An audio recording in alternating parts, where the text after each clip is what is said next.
Whew, good evening, everybody. I hope you are hearing me and hearing me clearly.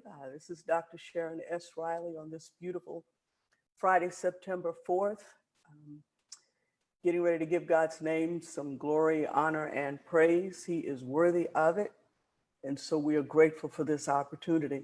Things are a bit different on tonight. You can see I'm wearing a headset tonight because we're coming to you differently. Um, Tonight we're coming direct from Zoom to Facebook Live, because on this evening we will have persons who are sharing with us from the educational community as we try to give you help and assistance in preparing all of our children for going back to school. In the Hampton Roads area, schools begin on this coming Tuesday, September 8th. And so we want to do everything we can in this age of COVID to help our children to be successful in school. For many of them, this is a struggle. This is a lot. And so we want to make certain that as adults, we do what we can to help them. So if you know any parents who have children who are going back to school, I strongly recommend that you invite them to join us. Grandparents who have grandchildren who are going back to school, you can invite them. Persons who have daycare centers and facilities that are going to have children in their home going to school remotely, you can invite them. And if you just care about children and you want to help me pray for them as they go back to school, call all your friends and relatives and ask them to please tune into Facebook Live. As always, this will be available after this time on Facebook. You can replay it, and it'll also be available on YouTube later. So we're grateful to God to have this chance and to have this opportunity. Tonight, before we begin, I want to ask you to please keep the following persons in your prayers before we pray. First of all, we celebrate the life of Sister Sandra Hall, who went home to be with the Lord on last week. Her family is holding a private service for Sister Sandra. So we're asking you to please be in prayer for them, for her son, Brother Clint Skeeter, that the Lord will give him the strength he needs as he has to bury his mother. Pray for all of them. The Lord will give them grace. I also ask that you pray for the family of Sister Inola Garrett. We're praying for Brother Gerald Garrett, and we're celebrating the life of Sister Inola. She went home to be with the Lord on this past Wednesday. So please pray for them, that the Lord will give them the grace and the strength that they need to get through this time. Services are tentatively scheduled for Saturday, September 12th. And so we will be praying for them as they navigate this very difficult time. Brother Gerald, God knows we love you, and we are praying for you. Also want to ask you to please pray for Brother Michael Sears. Brother Sears lost his daughter on last week. We don't have the information about homegoing services, but please keep Brother Michael in your prayers, and her children as well. She has 3 adult children. So we're praying for Brother Michael, we're praying for the children, we're praying for that entire family, that the Lord will take them through this difficult time. I also want to ask you to pray for Brother Emery Fears. Brother Fears, we're praying for you. Brother Fears broke his ankle this past week. And so we're praying that the Lord will touch his body and give him swift, speedy, easy recovery. So we will do that. So with every head bowed and every eye closed, we're going before the Lord in prayer. Father, we thank you so much because you've given us a chance to praise your name. You've given us an opportunity to bless you, an opportunity to come together as believers, an opportunity to come together as people of God, focused on loving you, focused on obeying your word, and focused on using the gifts and the talents that you've given us to be a blessing to others. I pray, Father, that as we endeavor to participate in this forum on tonight, I pray that you will indeed give every presenter everything that they need. I pray, Lord, that you will give them calm spirits, that you will speak to their hearts and speak through their mouths, that you will help us to do what we are supposed to do in order to be a blessing to the children in this community. I pray, Father, for those who've lost loved ones. I pray, Lord, for Brother Skeeter. I pray for Brother Garrett and his family. I pray for Brother Sears. I pray, Lord, that you will touch them, that the comfort of the Holy Spirit will be theirs. I pray, Lord, that you will make this time of grieving successful, that you will take them through this valley of the shadow of death. Keep them in your comfort and in your care. I pray, God, for Brother Fears, that you will touch his body, that you will give him swift recovery and give him healing as only you can. I pray for all of those, Father, that are our loved ones and that are our friends and family who are ill right now. I pray that you will touch bodies, that you will bring healing and bring new life. I pray, Lord, that you will also help all of us as we deal with the tragedies and with the craziness that's going on in our world right now. I pray, Father, that you would help us to realize that we can trust you through anything and everything.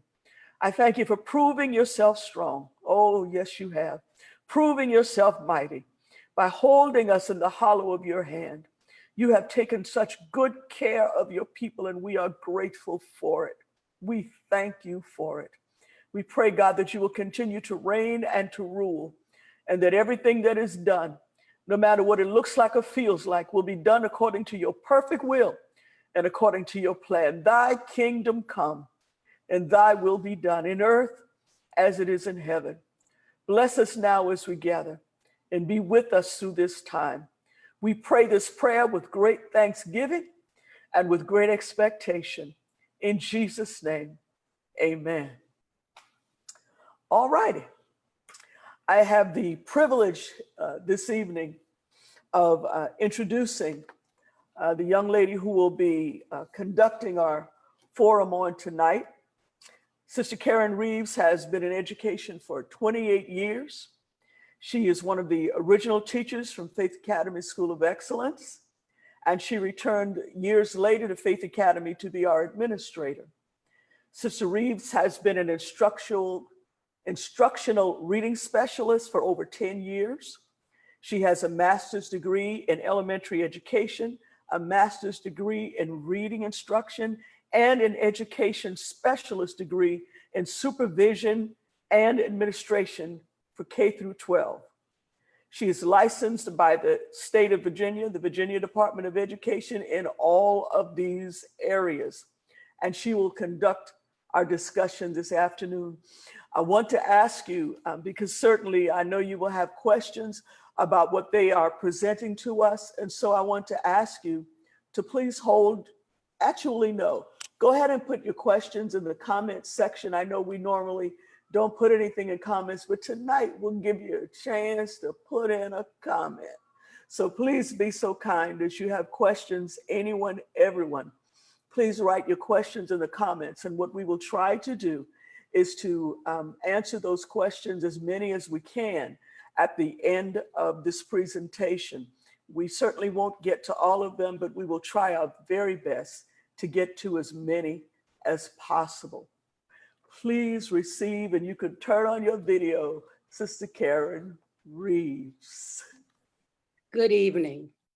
March 13th, 2020 changed the lives of all educators, parents, and pre-K through 12 students in the Hampton Roads area. We were escorted out of the building and only able to take our belongings. The students were sent home with no explanation or indication that they would ever see their classmates or teachers for the rest of the year. They had no idea. The world of education was thrust into a whirlwind of confusion, insecurity, uncertainty, anxiety, and even fear. While parents were stressing and trying to make their homes school-like environments, likewise, teachers were making their homes classroom environments. The education system could not provide equity because some students didn't have access to electronic devices. Others were without internet. Others were without parental support. And others who needed special education or special assistance because of special education could not receive it because they were at home. A teacher put it best when she said, teaching online right now It's like James Bond jumping out of an airplane without a parachute. Yes, we are going to land. The question is, what will that landing look like? With that being said, I am in very good company tonight. Here to speak on specific areas of this closure, we have Miss Melody Griffin, Principal, Florence Bowser Elementary School in Suffolk, Virginia. Miss Felicia Johnson Smith, Special Education Teacher, Larkspur Middle School in Virginia Beach. Miss Michelle Bolden, Literacy Coach slash Reading Specialist, Lindenwood Elementary School, Norfolk, Virginia. Miss Marcel Thomas, Administrative Support, Bayside Middle School in Virginia Beach, and having a dual role of being a parent of a rising sixth grader. And last but not least, we have Miss Crystal Glover, coordinator of the DREAM, which means delicately responding to the educational advancement of minors team. And it's a program. She was also a parent, and she's going to speak from the perspective of a parent of a rising third grader. And you have yours truly, who is going to share information that you may need as parents, guardians, and as students. So as we move right now, please give your attention to Mrs. Melody Griffin. Good evening, everyone. Again, as Ms. Reed said, I am principal of Florence Bowser Elementary School in Suffolk. As we know, these are unprecedented times and we are in uncharted waters. And just as this is new for parents, this is new for us as educators, both teachers and administrators. We have no example from which to follow. No one has done this before. There is no template, therefore, there's no right and certainly no wrong. I've been asked to address how administrators are adjusting. To that, I would say mindset. We have had to adjust our thinking, and we are asking parents and teachers to do the same. We are asking everyone to change their mindset. Yes, this is new. It is different and it may be difficult, but our mindset and the way we approach this is approach it with the perspective of a new opportunity. We have the opportunity to make a difference. We must remember that this opportunity is affording us the ability to take what we've been talking about and complaining about for years, that education needs to change. Something needs to change. Something needs to be different. We're doing too much testing. All of those things that we've complained about for years, we now have the opportunity to approach them differently. It is an opportunity. It is our chance to make this a new learning experience. No longer do we have time for fluff or time fillers. We have to get right to the point of it, which is to teach and to educate. Yes, we are being asked to teach using different platforms and different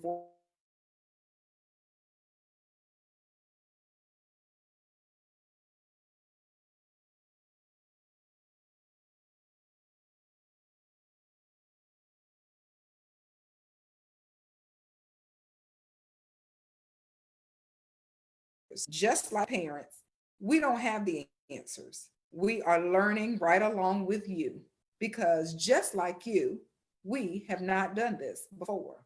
It's a new journey for us all.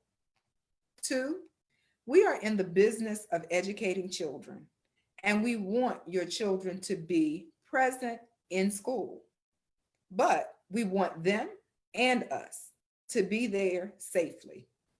We are not the enemy trying to keep your children at home. We are fellow parents, even though we're educators. We have children of our own, and we have families also. Therefore, we are in the same struggle. Please remember, we may not all be in the same boat, but we are all navigating the same storm. Three, respect. We are here to guide this process, but we can only do it if we successfully and respectfully communicate with each other. This requires us to both talk and listen. 4, utilize the resources that are available. Counselors and psychologists, we are all being impacted socially and emotionally, especially our children. Reach out to your schools. Ask your schools what they offer in terms of support. If they cannot provide the level of support that you need, ask if they can guide you to the resource and that or someone that can provide the level of support they need. I can almost guarantee you they have some form of contact for you. The last thing I'll say is remember, we are smiling behind our mask, and it is our goal to be happy to provide you the assistance and support that you need. Thank you, Mrs. Griffin, for that administrative principal at Florence Bowser Elementary School. Next, we will have Ms. Felicia Johnson Smith.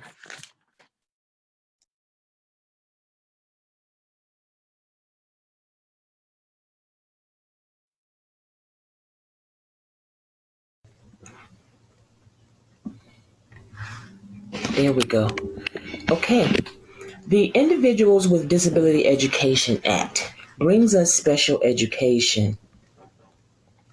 Special education is a mandated program that makes a free and appropriate public education available to eligible students having disabilities. This program ensures that special education and related services such as speech or occupational therapy is provided to students having disabilities. The referral process includes a referral, whereas teachers or parents make the oral request due to academic concerns.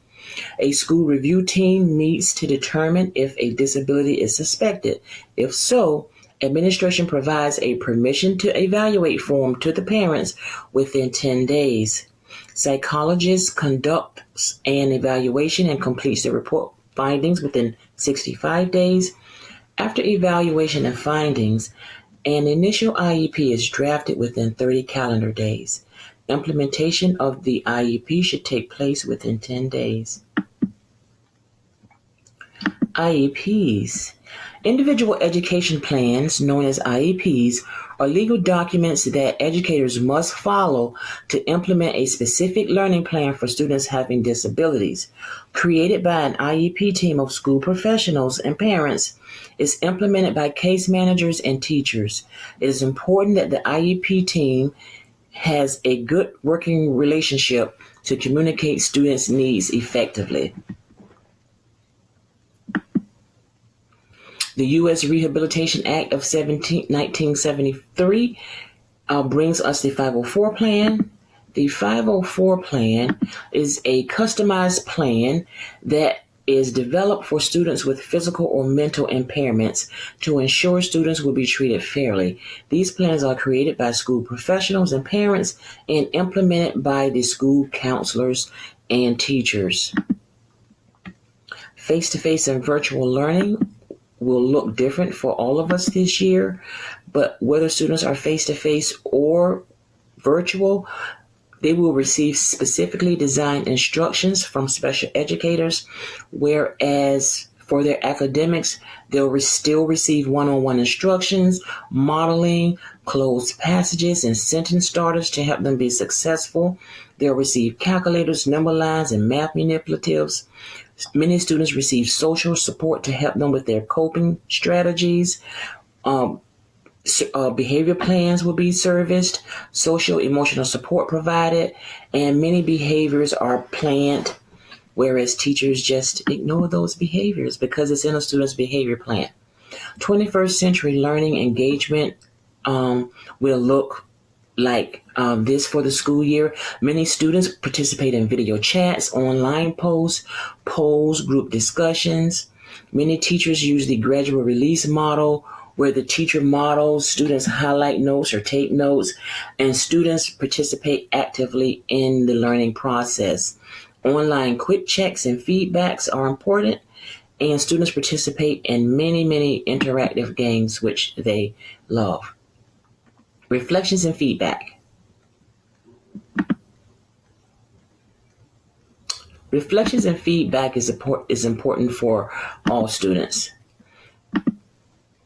Reflections and feedbacks include such things such as self-check and reflections, checklists to keep students on task, shout outs, slides for recognition, positive calls home, free time passes, recognition on class leaderboards, parent rewards, and face-to-face students receive many tangible rewards. Parental support is available this school year. It is okay to be overwhelmed. Help is available. Parents, make sure that you sign up for the school's program to check students' grades online. Become familiar with the main online instructional program that the district uses, such as Class Dojo or Canvas or Schoology. Please practice navigating through these programs together early with your children. Become familiar with interactive programs that schools use, such as Brain Pop or Kahoots or Gim Kits. And always keep in mind that there's always support. Case managers manage the children's educational plans, so they should probably be your first point of contact. If not, they have teachers, school counselors. There's a parent resource center in each city that can provide many resources to parents. The Virginia Department of Education also has resources that parents can use if they need additional support. And thank you.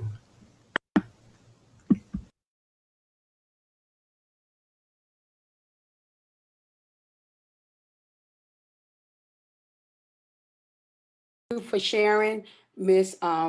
Thank you for sharing so much, Miss Felicia Johnson Smith. Next, we will have Miss Michelle Bolden, who's from Lindenwood Elementary School. She's going to share. Good afternoon, everyone. It is indeed a blessing to be able to be here tonight to share with you tonight about how to create a conducive learning environment for your children.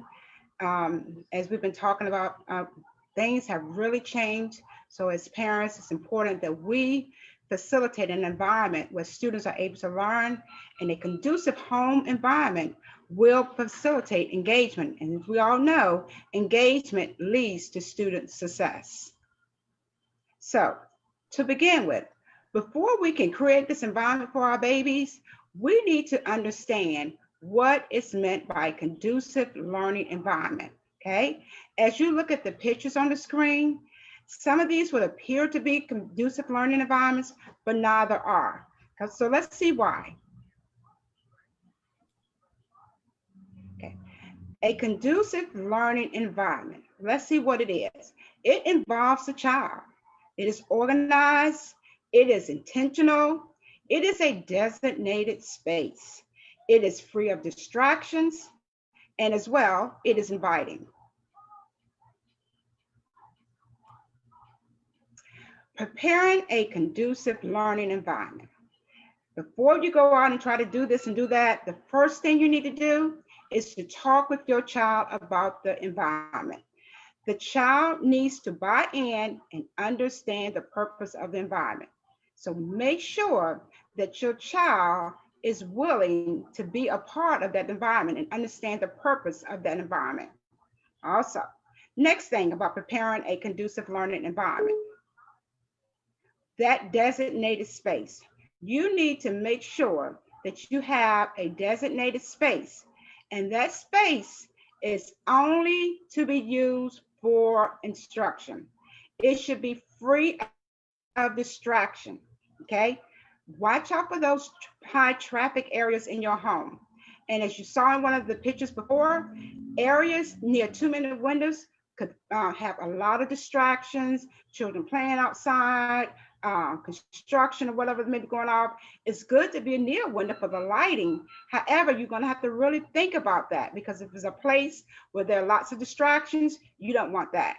And make sure too that designated space has a comfortable temperature.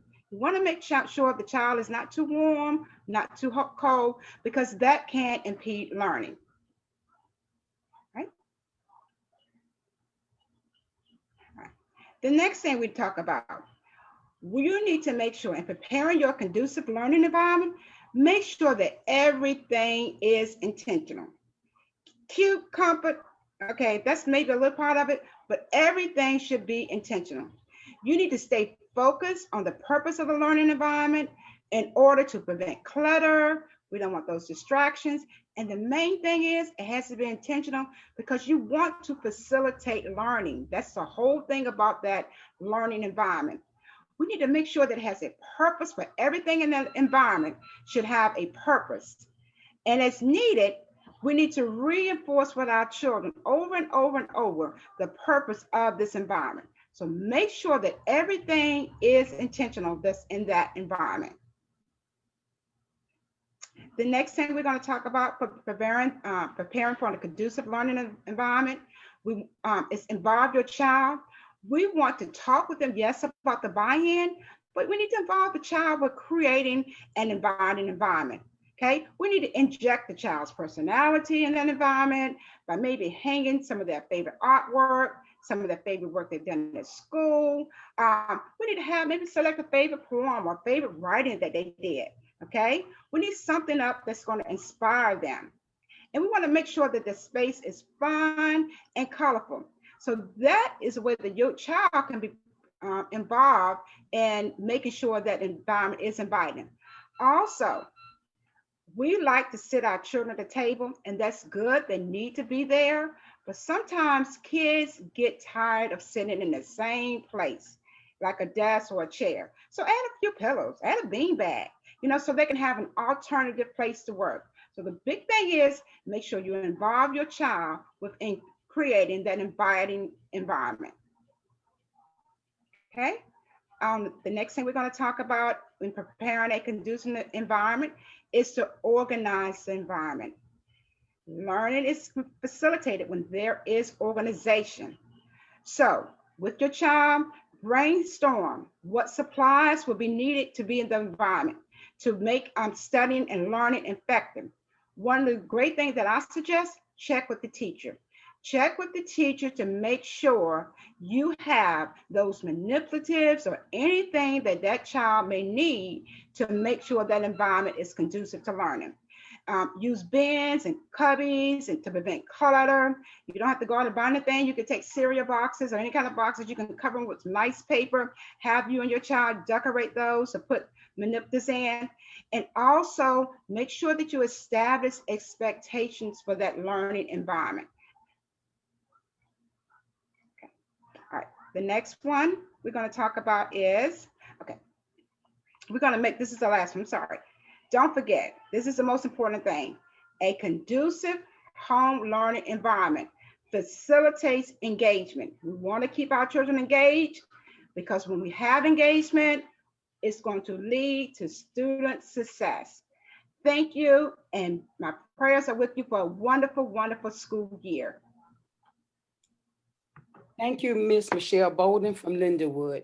We will now have Ms. Marcel Thomas, who had dual roles as working in Virginia Beach Public School and being a parent with a child at home. Ms. Marcel Thomas. Good evening, everyone. I'm speaking to you on behalf of being a parent of a sixth grader that's transitioning to middle school, as well as an educator now working in the Office of Administration. When this first began in March, my daughter would come downstairs and she would still be dressed for school. She'd wear her cute little dresses or cute jeans and a t-shirt. That was March and April. And by the end of May, middle of May, she started coming downstairs in a t-shirt or maybe even her pajamas. At that point, I realized that I had to go back and restructure a couple of things because home and school were starting to merge for her.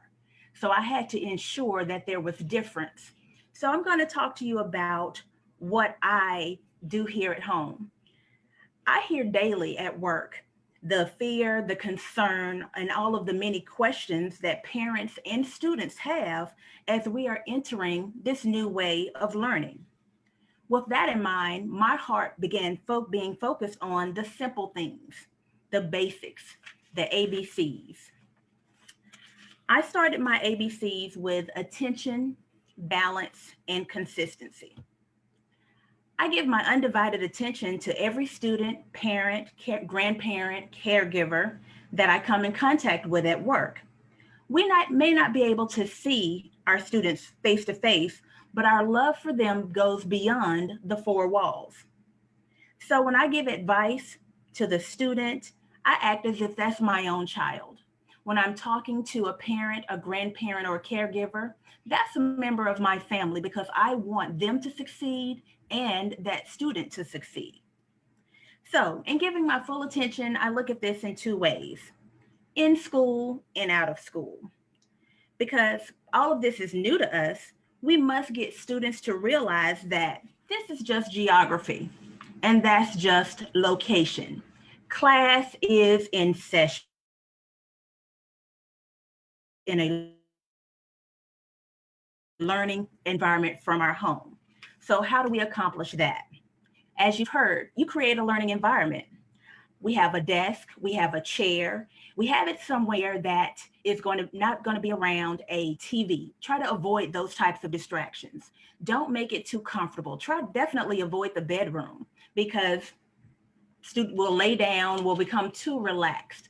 I want my student to learn. So we have an area set up in the kitchen. We have an area set up in the office. So wherever we are, it's going to be an environment for learning. We also want to make sure that when school is over, we're still focusing our attention on her. Well, we find something that we have in common, whether it be kickball, playing, going baking, we do puzzles. We're trying to do something that does not include the computer. We have to take a break from that. So we talk, anything, everything, make it fun for your student. Understand that one size doesn't fit all in this particular environment that we're in, but we need balance. And with that, you create the balance for your household. You know what feels good for you. You want to ensure that your child is learning, that they continue to love learning, and that they continue to prosper. Last thing is being consistent.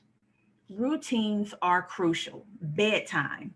We have to make sure that for us, it's easy now. She's in middle school, so we still have that bed schedule. But as a high schooler, that might be a tad bit more difficult. But we have to remind them, you have to be in class. Absentees will count. Don't let thinking that you can get online later on and just do the work later and you still get credit. No, you have to be present just as you would be inside the building.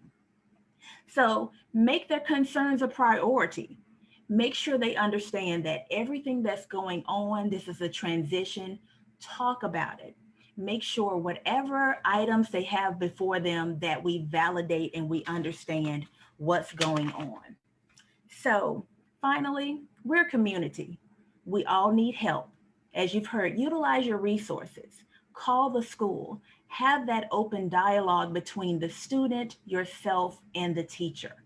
We're all in this together. We can make this work. Utilize every resource that you have.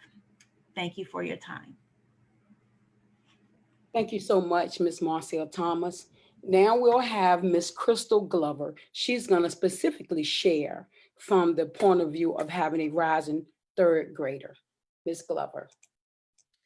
Good evening, everyone. Again, my name is Crystal Glover. Very grateful for the opportunity to be with Faith Deliverance Christian Center on this evening. As a single mother of an upcoming online learner, I'm going to speak with you from my perspective of a single parent. I'm often asked, how do I feel? And honestly, I am scared of our new normal. This is a learning curve for each of us. It's uncharted territory. But I'm encouraged to take advantage of this moment. We can show our children how to operate and navigate during an unprecedented time. Because for most of us, that's what parenting is. It's learning, adjusting, relearning, and then moving forward. My best advice from parent to parent is foster that relationship between your student and your teacher. Don't hesitate to send that hello via email or slide into their DM. This is the technology age, so let's let it work for us. No one can advocate for your child better than yourself. You and your child know exactly what you need, whether it's an IEP, whether it's tutoring services, extra parent support. Don't be afraid to open your mouth and reach out to your principal and your teachers. Don't hold back. You have no idea of the number, as the young ladies have said before me, the number of resources that are being made available for a time such as this for you and for your student. You have groups of volunteers who are coming together with partnerships and work groups, things of that nature, providing free tutoring services, things of that nature. So reach out to the principal, reach out to that reading specialist, that school advocate, and let them know, hey, what is there open and available to assist myself and my child with this online learning venture. You have organizations like myself, the Dream Team out of Greater Emmanuel Ministries located in Norfolk. We're comprised of a group of stay-at-home moms, city employees, part-time police officers, and we want to provide that one-on-one free tutoring services to children that are in need on an elementary school level. And a lot of folks are like, hey, where did you find this? Where did it come from? We're here to meet the needs of the community. So we are at your service, but you never know unless you advocate for yourself, your child, and your family. As the Bible says, you know, we are all helpers one to another. So call me, call Faith Deliverance, call your neighbor, ask around, call the school. Just don't close your mouth during this time, because we want to help everyone where we can. Education is extremely important, and we are happy to help. So that is all that I have to share with you this evening. Don't be afraid to advocate for yourself and your child as a parent, a student, from mom to father, from mom to mom. We're here for you. Thank you. Thank you so much, Ms. Glover, for sharing. And last but not least is yours truly. I'm going to share some important things that I think that parents and guardians and even the students need to know. So these are the things that the points that I would like to share right now.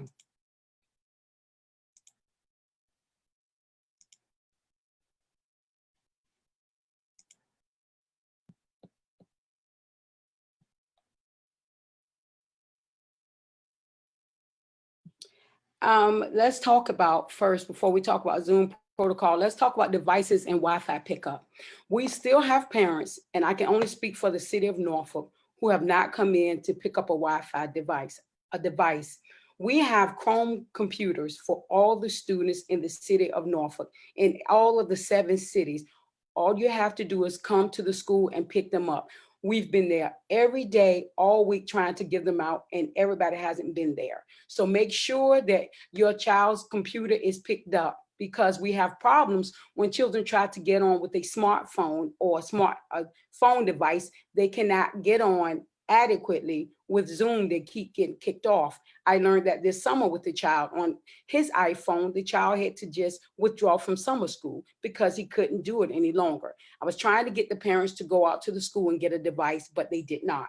You might say, well, Ms. Reeves, I have a device, but I don't have internet. We have Wi-Fi. Everybody in the 7 cities is offering you hotspots. They're called Wi-Fi's, or we call them MiFi's. You can get a hotspot, and 10 devices can run on that hotspot internet in your house. So you get a device and you get hotspot. And even if you have internet and it's weak, you might need a hotspot, because it takes a lot to run Zoom all day long because of all of the space it takes up and all the broadband that it uses. So last, I want to talk about, all students should have their Zoom access information by now. All parents should know where they're logging on Tuesday to meet up with the teachers. If they do not know, you need to get with your teachers, because at this point, we're at the 11th hour and school starts Tuesday.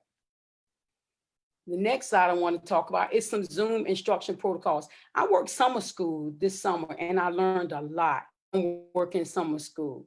Some good, some not so good, but it was all a learning experience. Students should have their cameras on at all times unless otherwise information is given. Why? First of all, we need to make sure you're present. Second, we need to make sure you didn't just come in, log on, turn your camera off and go watch television. Or we need to make sure you're at the camera and not an adult. Students should be seated at a desk or a table, not walking around. Students have a habit of picking up the device and walking through the house. Remember, 15 other people are on and they're watching you while you're walking through the house. So we ask students and we're asking parents to make sure that the child stays seated. You cannot Zoom from your bed. You cannot Zoom from laying on your couch. You cannot Zoom from laying on the floor. We can tell the camera is sideways, so we know that you're Zooming from the floor. We let kids Zoom from with pillows under their head and blankets. Not acceptable. We're trying to culture here to let you know, even though you're home, you're still in a school environment. So you have to come out the room. And like Ms. Thomas said, come out the bedroom. The bedroom is just too easy to get back in bed. Have all of your materials. Usually I would give the students 5 minutes to get everything. And then we had to get started because after I named that we're going to have PE or we're going to have art, then go get your art supplies. Go get your music supplies. I told you what we were doing for the course of the day. And if you don't have it, you get 5 minutes to go get it. But just jumping up and down the whole time, you're missing a lot of instruction. Students must have an acceptable device. I told you that because the iPhone does not work. Acceptable attire, pajamas. Ms. Thomas mentioned that, and it's real. Pajamas, head rags on their head, t-shirts on, no shorts on, no shirts on, and all other things. Dress, you don't have to dress up if you're going to school, but you do have to have on appropriate clothing because not only are you on camera, everybody else is on camera and they can see you. So it should be acceptable. And parents have to get involved in this because parents, you should know what your child looks like before he or she goes online. And my last slide about protocol, please don't eat a whole Happy Meal right there on the camera while we're doing instruction. You should eat and drink during your breaks. That's just acceptable. You wouldn't come into your science class and just open up a whole Happy Meal or a whole Big Mac with fries and drink and just start right there in science class. So remember, we're still in instructions. Students should not babysit or entertain younger siblings during instruction.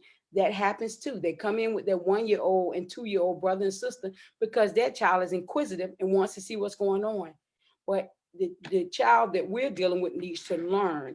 So the children need to refrain from bringing other kids who will hinder their learning.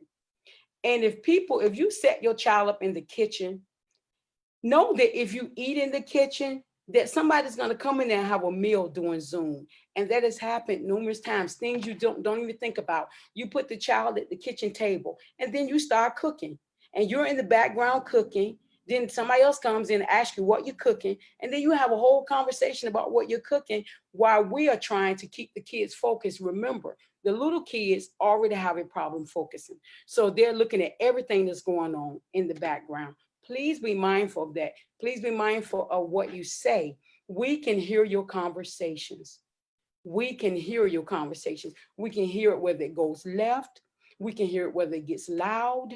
We can hear what you're saying, and it's being recorded. So please be mindful of your conversation. The last thing I want to tell you is we're mandated reporters. We are legally required to report what we see or hear. We're not trying to set anybody up, but we have to report it. Remember, we are now in your house, which makes us witnesses. We're witnessing whatever is going on and is being recorded. Be mindful of that. And we must report concerns to Child Protective Services, or it could cost us our license if they find out that we knew and we didn't report it. So be mindful, the cameras are running and incidents are being recorded.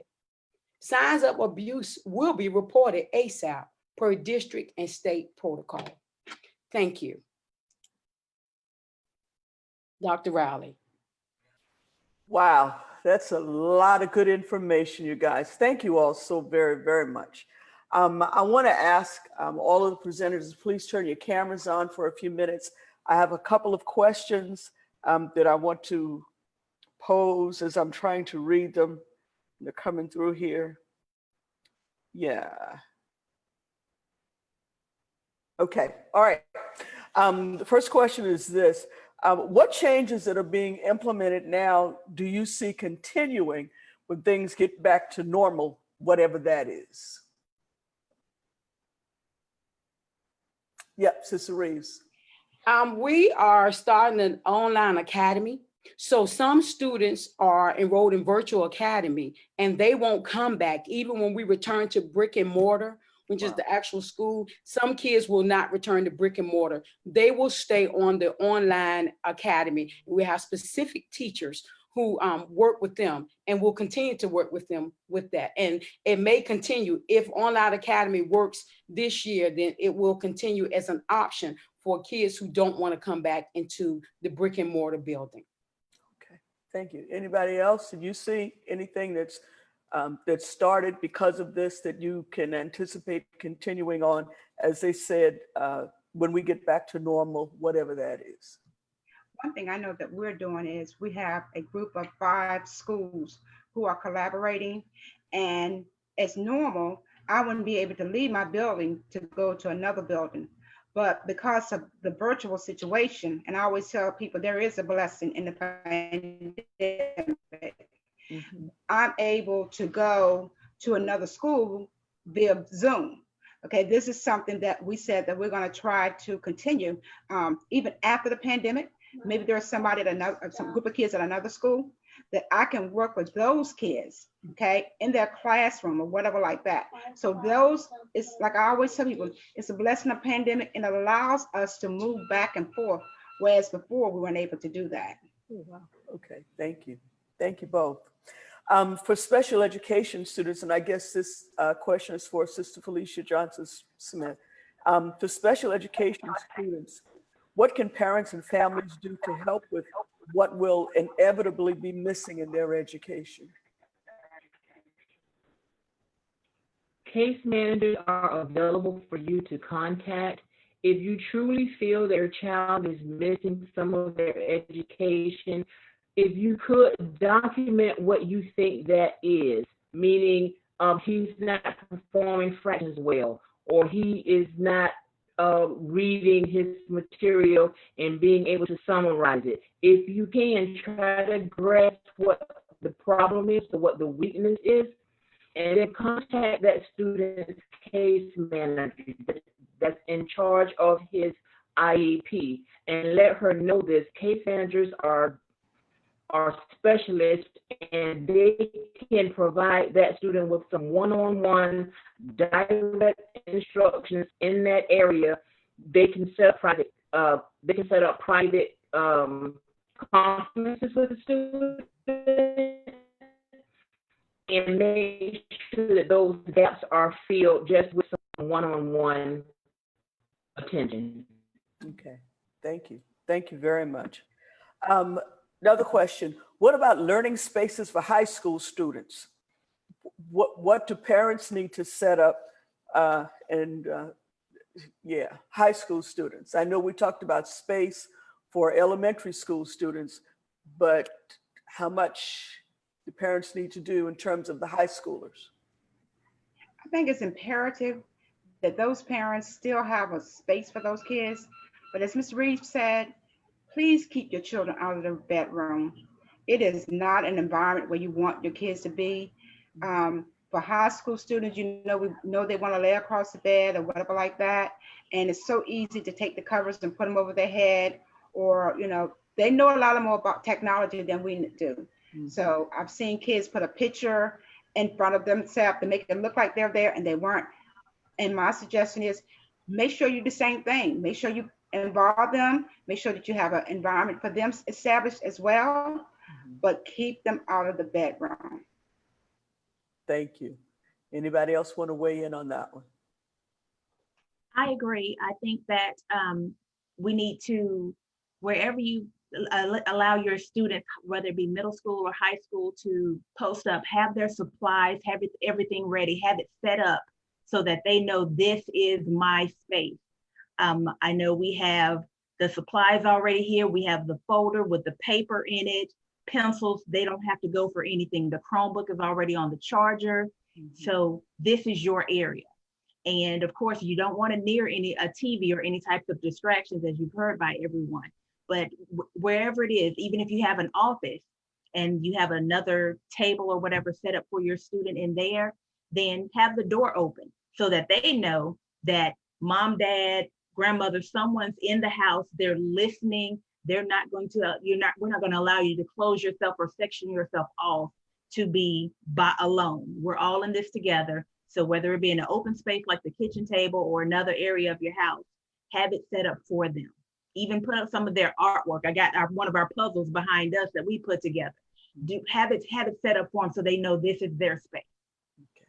Thank you both so much. This question reads, I am not a technology lover. Where can I get help learning what I need to know to help my children?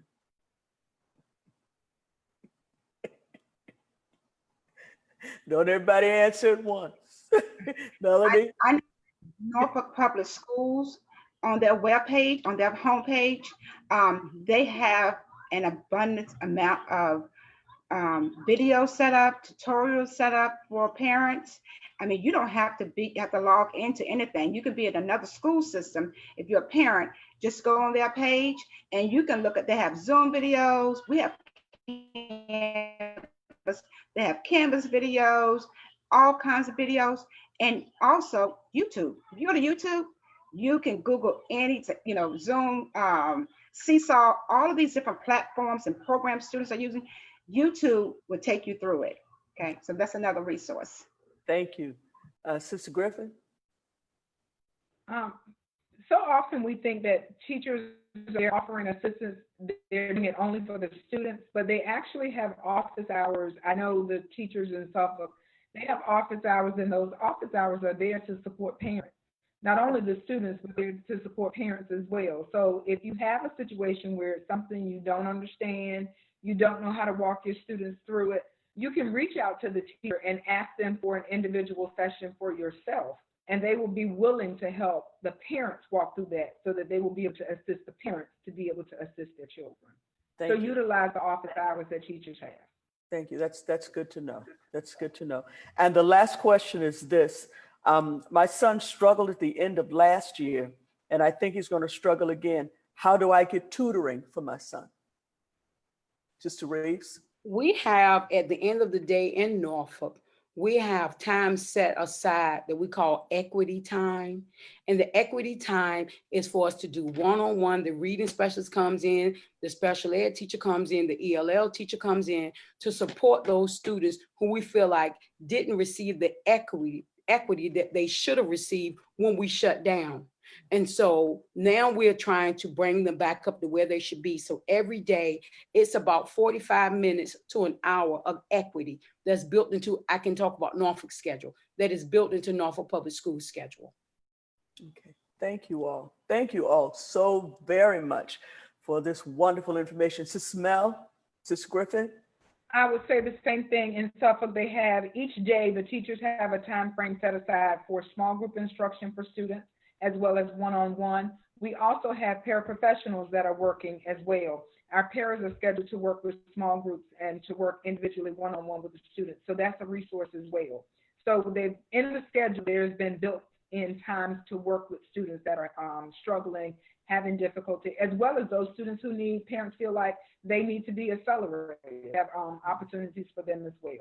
Check the schedule. Schedules are posted. When you go to the school's website, schedules are posted. Go in, refer to your teacher's schedule so that you can see exactly what they're offering and at the times that they're being offered. Wonderful. Thank you. Sister Felicia Johnson-Smith? It also has a literacy and a numeracy bell built into every child's schedule this year. So they will receive remediation for skills that they missed and skills that they will need for the school year. Okay. Thank you all so much. Well, that's the end of our questions. And thank you guys. I wish I could tell you how much I appreciate you taking the time, putting in the energy and the effort to give us a wonderful presentation on tonight. Ms. Bolden, thank you so much for joining us. We greatly appreciate it. Ms. Glover, I'm not sure if she's still on with us, but we really appreciate her joining us as well. And for the remainder of you who are FDCC folk, we love you guys very much. And we thank God that he has allowed you to be a part of this family and allowed you to pour into us on this evening. So y'all take care, and I'll be talking with you a little bit later. God bless you. Well, Faith Deliverance, I have a few announcements I need to share with you. Let's see, let's start. Yeah, there we go. Hold on. There we go. Let's start here. First of all, Dr. Amos's birthday is Monday. It's Monday. It's already here. And so I want to ask you, Faith Deliverance Christian Center, please continue as you have been sending cards and well wishes to Dr. A. I want to ask you to please continue to do that. You can bring your cards by the church on Tuesday. We'll be there Tuesday. And I also want to ask you to remember Sidewalk Solidarity. All she asks us to do is to join her throughout this month to help push this agenda, to help make certain that we make those who drive by Faith Deliverance Christian Center know that just because a building is closed, that doesn't mean that the message stops. We are still politically involved. We are still praying. We are still praising right there on the street corner. So join us any day, Monday through Friday, between the hours of 4 and 6. If you have a gift you want to bring Dr. Amos or a card, make certain you do that on Tuesday. We're there from 12:30 to 7 p.m. You can drop it by. Also, I want to ask you, please don't give her any gift cards. No gift cards. Just if you want to give her something a little bit easier to deal with. Thank you very much. You get the drift. You get the drift. Also, I want to make you aware that we are participating with an interdenominational food drive that will take place on September 19th at Faith Deliverance. We will request members of Faith to bring particular items packed in a particular way. So please don't just go out and start buying stuff. We're going to give you a list of what we want you to bring and what we want you to do and how we want you to do it. You'll have more information on that on this coming Sunday. I'll share more on that with you, but please be prepared. We want to be a blessing to people who are struggling. And while there were a whole lot of people doing a whole lot of giving at the beginning of this pandemic, at the beginning of the shutdown, things are not quite as prevalent as they were before. And so this is a good time for us to step up, to step in, and to be of assistance. We're going to be joined by people from different faiths and from different denominations. We're all going to come together to be a blessing. And so be prepared for that. The giveaway will be on the 19th of September, and we'll share with you on Sunday about how we want you to bring items and when we want you to bring items to Faith Deliverance. Also, don't forget that this coming Sunday is the first Sunday in September. We are already in September, and so we will have Holy Communion on this coming Sunday. So please be prepared to share with us in Holy Communion on Sunday at 1:00 p.m. right here on Facebook Live. Well, this has been different. Not doing things the way I'm normally doing them. We're coming straight from Zoom to Facebook. So a lot of the perks and things that I could do before, I can't do now. I can't see your comments. I can't see your waves and your hugs and your love and your smiles. But I want to give you a few moments if you want to do that. Just a few moments to say hi to other people that are with us online and to give them some love and let them know that we're grateful for them coming and sharing and being with us. Take a few minutes to do that. Don't forget that the election is coming. It's right around the corner. It's a lot closer than we want to realize, but there are less than 65 days to the election. It is imperative that we vote. Early voting starts on the 18th of September. There is an issue on the ballot. It should be the first item on the ballot that talks about ending gerrymandering in the state of Virginia. And we're asking you to vote yes to set up that committee, to set up that commission, to have bipartisan and non-political persons to pull together the voting precincts and the districts in the state of Virginia so that the people choose the politicians and the politicians no longer get to choose the people. That way, some folks who really need to get out of office can be put out of office because they can't say who they want to vote for them. It's a long story. But if you need more information, just listen out on Sunday and we'll share some more with you. I do so much love you, Faith Deliverance, and I thank you for being the finest church in the world. And for those of you who are parents, just a final word from me. A lot of times we are dismayed at what's happening in school and what's happening, particularly during this time in this season. But I want to remind you something that we pushed heavily at Faith Academy School of Excellence, and that is that the job of educating your child does not lie with the school district. It does not lie with the superintendent. It does not lie with the school, with the principal. It does not lie with the teachers. The job of educating your children lies with you. You as a parent, you as a guardian are to feed them, to clothe them, to shelter them, to protect them, to provide for them, and to educate them. And we are being put in a position in America and around the world where we are simply being forced to do what was our job in the first place. So if your child is struggling, it's on you to get them some help. It's not the teacher's responsibility. It's not the principal's. It is yours. You have a world of resources to help us to make certain our children get everything they need. Use the resources. Ask the questions. Go to the places. Find out what you need to find out to make sure that your babies come out on top of all of this. I do pray that the grace of God will cover you. I pray that the favor of the Lord will go before you. I pray that the joy of the Lord will be your strength, and that the love of God will wrap you, will comfort you, and will hold you. And I sincerely pray that the peace of God that surpasses all understanding will keep your heart fixed and will keep your mind made up through Jesus Christ. God bless you. Just a little bit, this.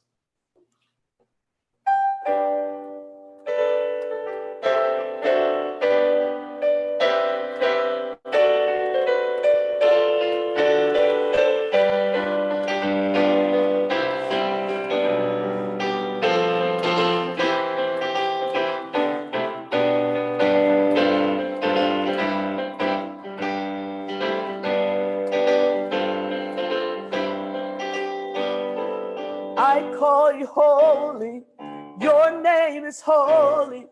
You are so holy to me. I call you holy, your name is holy. Holy you are, and holy you'll be.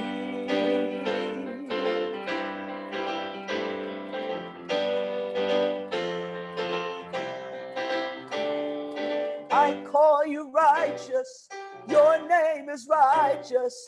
You are so righteous to me. I call you righteous, your name is righteous. Righteous you are, and righteous you'll be.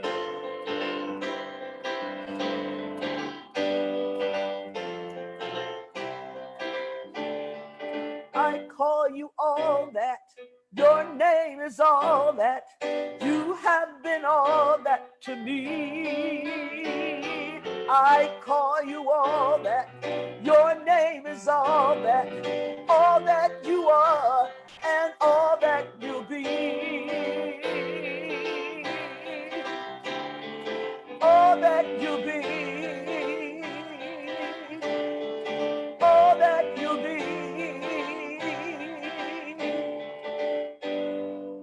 Yeah. Have a good evening, everybody. God bless you.